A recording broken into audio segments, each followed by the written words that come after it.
જૂનાગઢમાં પવિત્ર શીતળા કુંડના રિનોવેશનને લઈને વિવાદ થયો છે। ગ્રાન્ટ આપ્યા બાદ પણ કામ ન થતા કોંગ્રેસે વિરોધ કર્યો છે।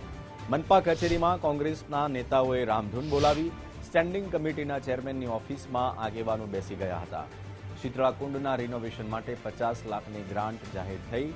પુરાણોમાં શીતળા કુંડનું અનોખું મહત્વ છે। શ્રાવણ મહિનામાં ભાવિકો શીતળા કુંડમાં સ્નાન કરવા માટે પણ આવતા હોય છે। આજે આપણે જોઈએ કે વોર્ડ નંબર જે 10 છે, જે સ્ટેન્ડિંગ કમિટી ચેરમેન અને શાસક પક્ષના જે નેતા છે, પદાધિકારીઓનો જ વોર્ડ છે। ત્યાં જ આપણે જોઈએ કે અતિ પૌરાણિક જે શીતળા કુંડ આવેલો છે।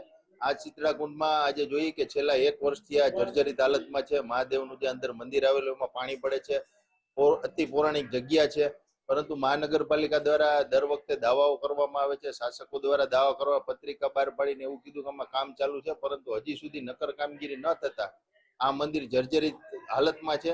ઉપરથી પાણી પડે છે, ગમે ત્યારે મંદિરના પોપડા પડી અને ભાવિક ભક્તો ઉપર પડે એવી હાલત હતી। ત્યારે ત્યાંના સ્થાનિક મહિલાઓ અને આગેવાનો તમામ ત્યાં ઉપવાસમાં બેઠા છે। હાલ અમારો મેઇન પ્રશ્ન છે શીતળા કુંડ મંદિરમાં અને નીલકંઠ મહાદેવના મંદિરના શિવલિંગ ઉપર પાણી પડે છે। આજે 30 વર્ષથી પાણી પડે છે, પણ કોઈ જાતનું એનું નિરાકરણ થયું નથી। એટલે અમે આજે 2 દિવસથી આ ઉપવાસ આંદોલન ઉપર બેઠા છીએ। વોર્ડ નંબર 10 ના કોર્પોરેટર પલ્લવીબેન ઠાકરે પણ અમારે કઈ 2 દિવસથી અમે આંદોલન ઉપર બેઠા છીએ, તો ઈ કઈ એમને ટાઈમ નહોતો અમારી પાસે આવવાનો। એટલે આજે અમે મહાનગરપાલિકાએ આવી અને એમની પાસે રજૂઆત કરવા આવ્યા હતા। પલ્લવીબેને અમારી વાત સાંભળી। એમણે અમને 2 દિવસની ટાઈમ આપ્યો છે કે 2 દિવસમાં અમે કઈક નિરાકરણ કરશું। જે ખૂબ જૂનો શીતળા કુંડ આવેલો છે, એનું ધાર્મિક મહત્વ પણ ખૂબ છે અને ત્યાં નીલકંઠ મહાદેવનું મંદિર અને શીતળા માતા છે, એ પોતે સાક્ષાત બિરાજે છે।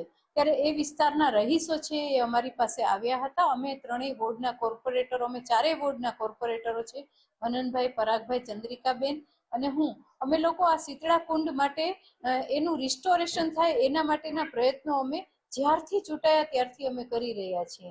અને એ પછી અમે ચૂંટાયા એ પછી અમે શીતળા કુંડ વિસ્તારની 2-3 વાર મુલાકાત લઈને ત્યાં કઈ રીતે રિસ્ટોરેશન થાય એનો ડીપીઆર બને અને અમે લોકોએ એમાં ગ્રાન્ટ ફાળવણી કરી છે।